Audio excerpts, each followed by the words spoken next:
سیمنا که زاده افشانه می باشند و این دنیا و این خلق ملت رو معرفی کردن.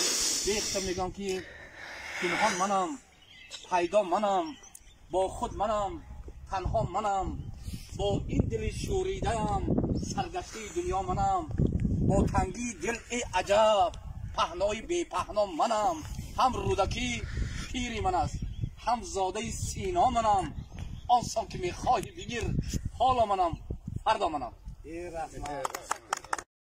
السلام علیکم.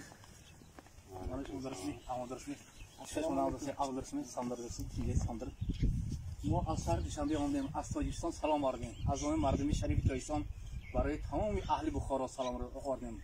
با خاندان خود و سرزمین اولادی و رسا خرسند شدیم. از این دیدارها، از این زیارتها یک جان فرح بخشیم.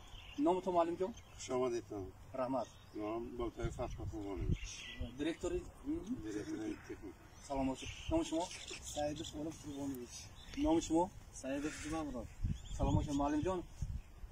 این مکتب با نام ابوالی نیست نه؟ ای معلم مکتبت با رونق پرنور باد تا قیامت نام نیکت در جهان مشهور باد. وقتی که با چهره ابوالی انگلیسی نام میگیریم به شبه به محبت وجود کس به وجه می آید، چون که ابوالی سیمنا که زاده افشانه می باشند و این دنیا و این خلق ملت رو معرفی کردن. به میگم که پنهان منم، پیدا منم، با خود منم، تنها منم، با این دل شوریده‌ام، سرگشته دنیا منم، با تنگی دل ای عجب پهنای بی پهنا منم.